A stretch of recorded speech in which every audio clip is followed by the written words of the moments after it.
have my asparagus washed, well, some of it, but I'm not going to go through all of it. I'll bring you back at the end, or towards the end. So I took my asparagus and I went ahead and snapped off the little ends that tend to be a little woody. If you want to see how I do that, refer back to the canning garlic asparagus video and you can see that. So what I'm going to do in each tray, oops, let me turn that off. All right, turn it off. Put my tray on first because in a medium harvest dry freeze dryer, you're only supposed to have 2 pounds per tray. So I try to adhere to that as much as possible. Now, when you put this on the tray, it doesn't matter how you put it in there. You can put it this way or long ways, whatever. It doesn't matter. As long as you give it some room, you don't want to just really crowd it and make it thick. So we may not put 2 pounds on here. That actually goes into more of the mass instead of the weight. So let's see. Looks like they're pretty light. So let's see what we have. Actually, I might put this sideways because I'm not going to have room to put another section that way. So let's try that. Just make sure that you don't go over the top of the tray. Just keep it kind of level with the tray. Now see, that is almost pretty much a full tray, and that's only 0.14 ounces.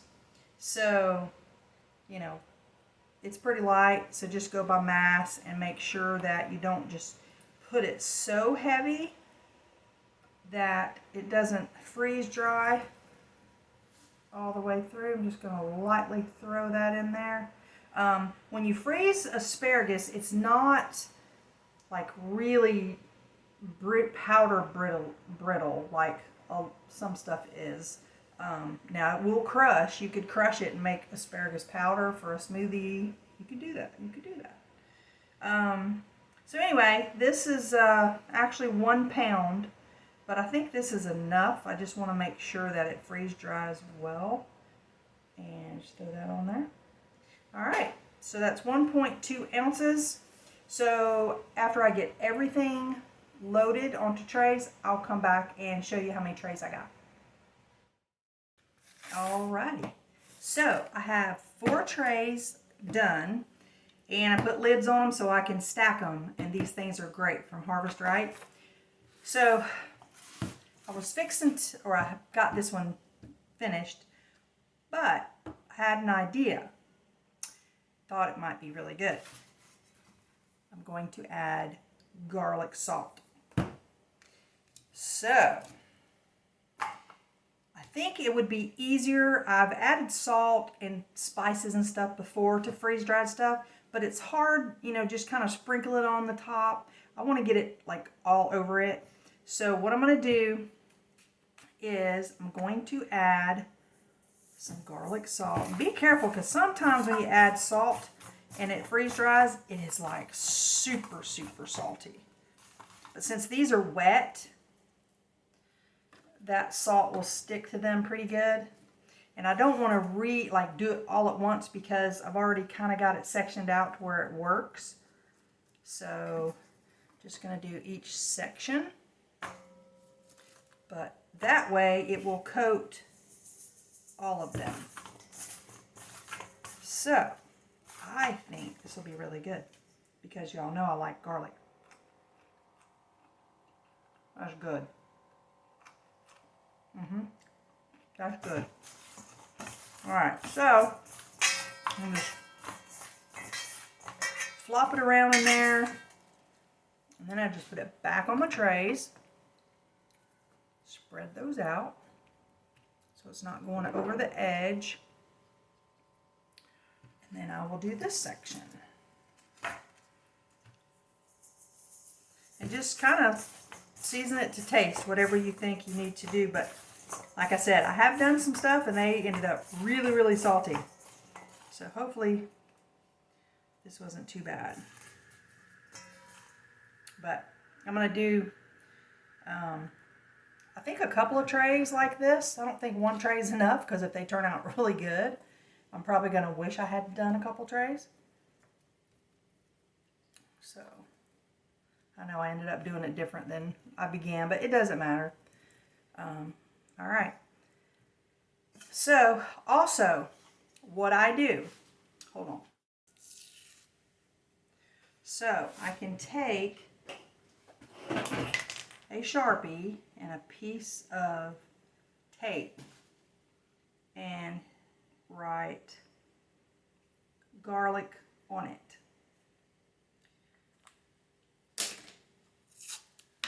And then I just cut it.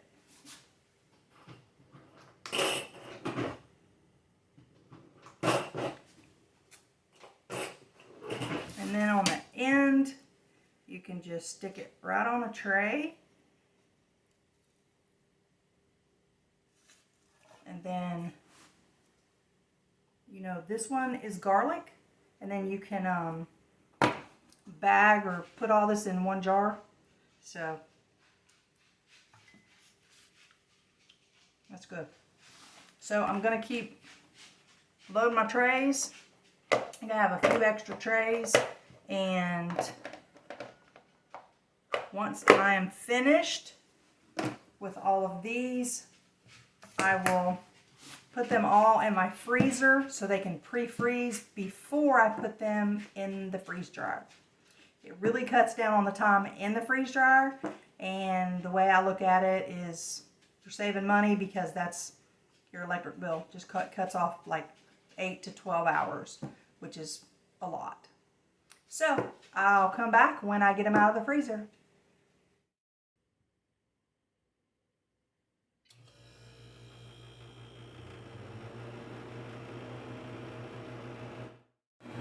Alright, it is down to about 20 degrees, which is about where I like it. I have my asparagus loaded, and I did put the 2 garlic trays on top. Not that it matters where they're at, but anyway, so we'll wait and see how long it takes. So I'm kind of glad this happened so I can show you guys. This is what it does when you have a power outage. So I really don't know for sure what time, how long it had already gone before this, the power outage, but this shows 11 hours and 45 minutes, and then the extra dry time is 4 hours 35. So basically this has been drying for extra dry time for 5.5. I think the last time that I looked before the power went out, it was at 18 hours. So I think this has been about 25 hours. And see this right here? It says power outages. It will tell you. But this right here did not continue. It just started back at 0. Not the process, just this time right here. So I'm going to go ahead and get this out. Alright, so if you will notice, when I was just talking about the times and all that, I noticed that this said minus 33 degrees. It is not supposed to be that. It's supposed to be like 125, 135. So I opened it. It was freezing cold. So I'm going to just cancel this and I'm going to just let it go over. So there you go. Every now and then that happens. It was doing fine until I had a power outage. So I'm going to start it over. So fast forward to running this again. Now, remember, this 18 hours and 56 minutes, that is the second time that I did this. So it would have taken longer the first time. But anyway, also notice 139 degrees, not negative. So This is extra dry time. I have it set on 12 hours extra dry time, so it's been running a little while past when it was probably finished, so I can take it out now.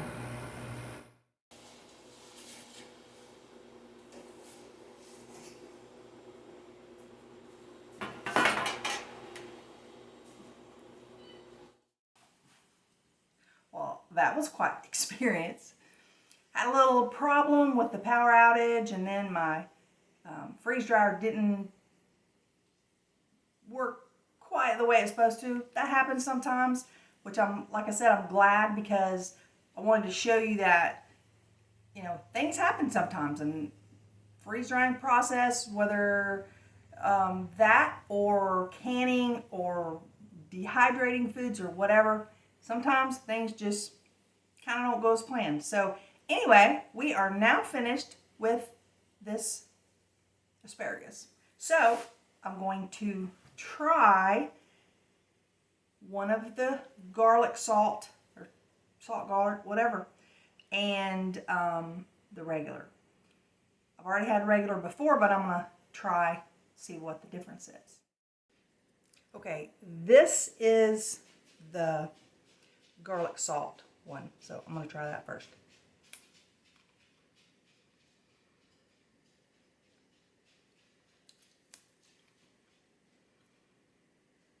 It's pretty good. Not as salty as I thought it would be, which is not a bad thing, because I have salted things in the past that were like bad. They were too salty. So it's pretty good. All right, this is the non-salted asparagus.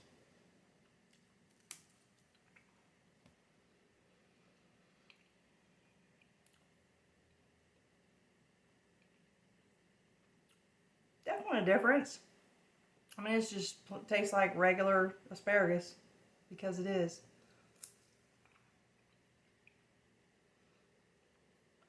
I'm trying something with freeze-dried. You gotta let your spit kind of absorb your spit.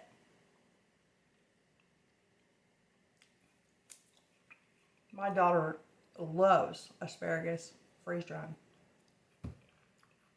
That's good. And it's good either way. But I think on my garlic salt asparagus, I probably salt it a little bit heavier, but I was kind of afraid to, because I've had things in the past that were too salty. That was pretty good. Now I'm going to get them put in a jar, and also I'm going to put some in mylar bags. All right, first I'm going to do the garlic salted ones, and these, I mean, these are like super delicate. You could grind these up into a powder, but I want to keep these as snacks. Now they were cut, remember, to put in jars.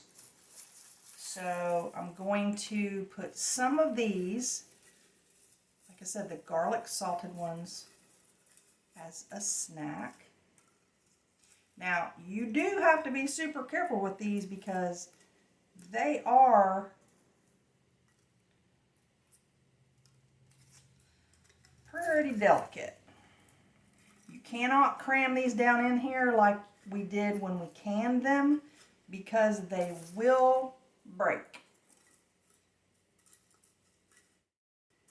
Like I said, these are just, if I want something to snack on, I don't have to go and open a mylar bag. These are like,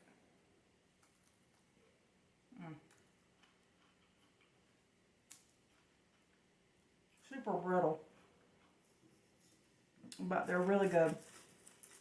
Oops, see the tips are just breaking off. They are really dry. So I'm going to leave that. I'm not going to pack them down in there. I could probably get more, but I'm not going to do that. oxygen absorber. Now I'm not going to stick these right on top because I'd have to cram it down in there a little bit and it'll break off the tips. So I'm just going to put it on this. I'm going to put it on the sides. Had the wrong lid. And I'll label these for later. Alright, so now put the lid back on that jar of oxygen absorbers. So I'm going to take my mylar bags. Now remember, gotta be careful with these, especially putting them in mylar bags because they don't have the opening width that like a wide mouth jar does. And this takes a little time, but I just don't want to risk breaking all these. And I did 2 trays of the garlic and 2 trays of regular. Now I don't want these, I try to keep them not real thick because when you close them they'll just crunch up that asparagus. So just going to put that in there lightly.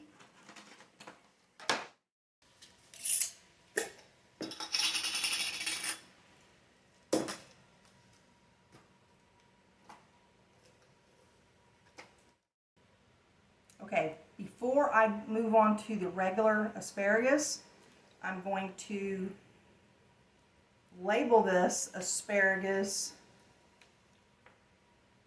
with garlic salt so I don't forget.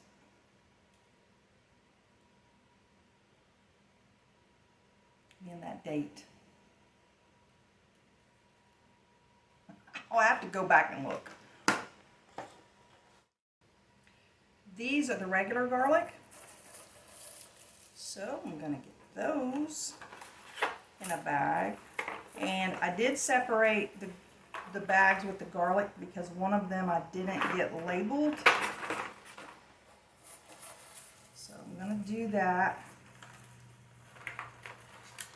I think this time, after freeze drying this, I'm going to take some and put it in the air fryer and see how it turns out.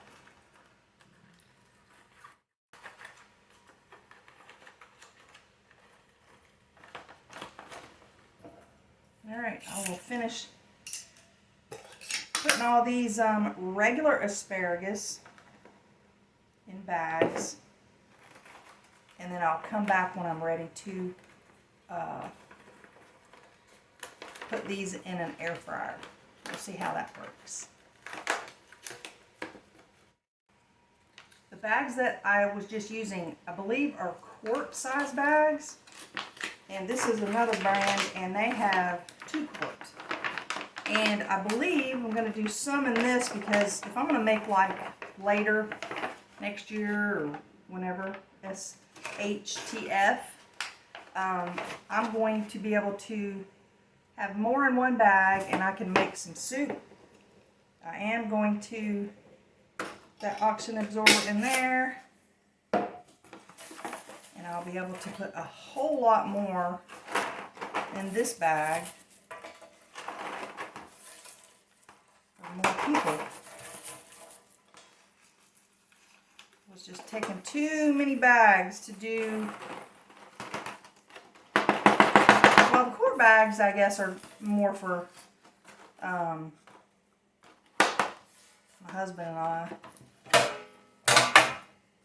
But I'm going to be honest, I don't really care for most vegetables that are rehydrated after freeze drying. It's really more, in my opinion, for if you want to throw like carrots or celery, whatever, inside of a soup or a stew. They just don't end up like crunchy like a fresh vegetable.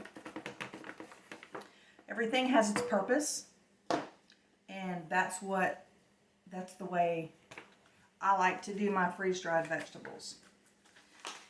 So, all right, these are the garlic. I hadn't labeled this one yet, but I will in a second. Hold that down. Do you hear that little pop? I'm going to do it again. All right, that is sealed good. This obviously is the garlic salt one too.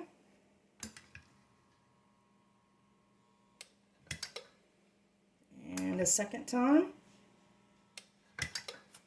And that should be sealed good. I take this little tray. Usually I would do it in a bowl, but I'm just gonna use this. I can let it sit for a while. So I'm gonna let these soak up some water. Not in a big hurry because I'm gonna put these in the air fryer, and so let these just soak. I mean, usually when you do freeze-dried stuff, I mean, it might take 5 minutes for things to rehydrate, like not long at all. So we're gonna see how this works. So this is my rehydrated asparagus. So it's pretty limpy. That's what I'm saying. It's not like real crunchy like regular asparagus is. So I'm just going to kind of lay that in the air fryer and get that down in there. Then I'm going to take some olive oil and I'm going to just spritz that a little bit right down in there. I'm going to take some garlic powder, sprinkle that with some garlic powder. You know I love garlic, so it was quite a bit. Then I'm going to take some pink Himalayan salt. And I'm just going to grind that. Sprinkle that. Might be too much, but oh well. My husband actually makes better asparagus than I do, but I'm just going to try this because I knew that the asparagus would be real limpy. And so I'm just going to pop that in the air fryer.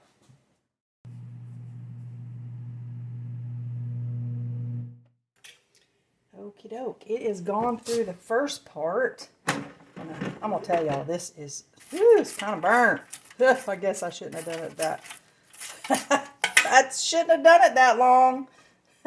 Well, okay. They're a little crispy. Well, I'm not going to cook them anymore. That might have been a mistake. Oh, well.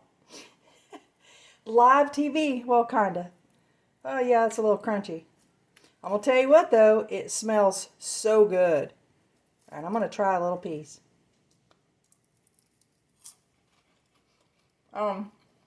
Woo, yeah. Yeah, it wasn't a very good setting for that one, but I think it would work if I had the right setting. But anyway, well, yeah, that was a flop. But here at the down on the homestead, we include the flops too. Ooh, yeah, that cooked too much. It smells good, but definitely overcooked that. So I won't do that again.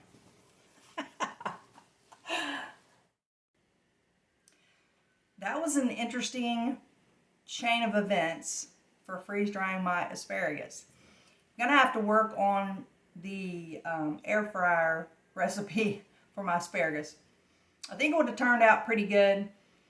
I'll turn down the temperature next and I won't do it as long, but it was past, I think, where it should have been. It was actually kind of tasty, but yeah, I wouldn't have went that long. Anyway, I'm not an air frying expert, so my husband is a lot better at it than me. So anyway, the garlic, salt, asparagus would have went a little heavier. You just got to kind of find that sweet spot. So,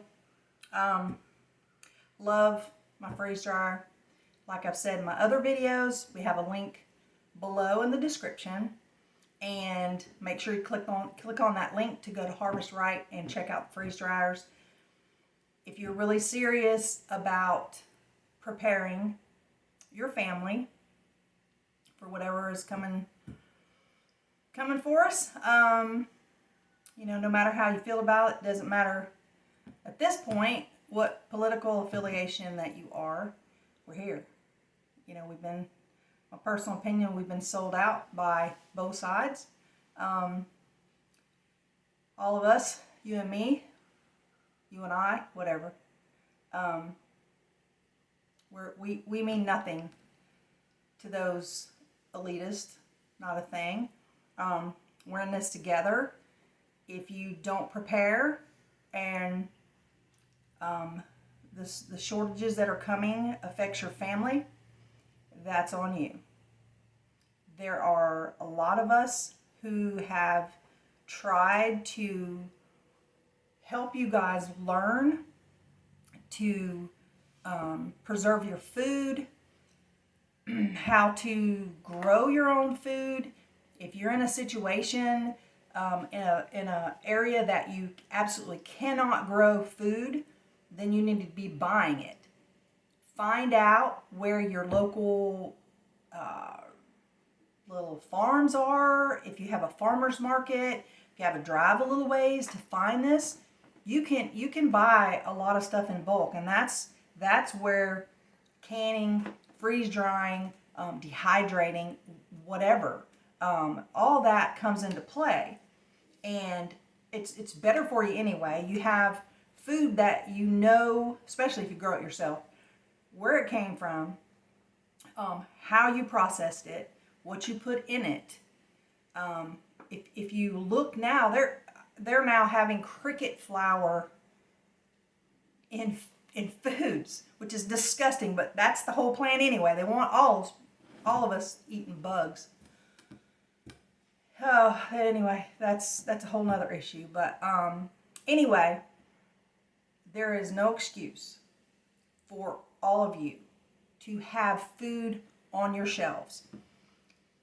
I was talking to somebody on my social media about not having anywhere to store your food. I see people's pictures of their houses, and you know, they're beautiful, and they've got, you know, this perfect house, perfect living room, perfect everything. And they'll say, well, I don't have anywhere to put food. You know, what do you mean you don't have anywhere to put food? You have a 2,500 square foot house, and you don't have any room. And I said, you know, put them in, if you freeze dry food, put the mylar bags into plastic totes, stack them.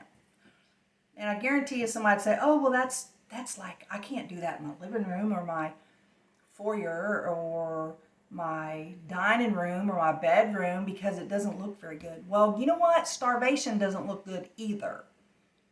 So quit making excuses. I don't even, at this point, I don't even know what to say. And I know that when I start talking to people about getting prepared, I guarantee you so many of them are rolling their eyes at me. And you know what? Roll them babies, I guess, because you're going to see. And I really feel like it's our job to help people. I mean, I'm not doing this just because it's just, you know, oh, it's so much fun. It's a lot of work. I mean, this is a lot of work. The editing and setting up the shots and all that, because I try to do a good job.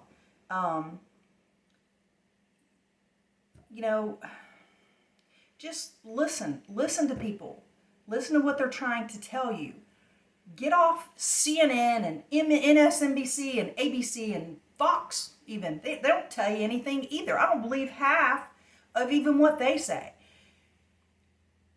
Do some research. You're going to have to go to average, ordinary people to find out what's going on globally, not just in the United States.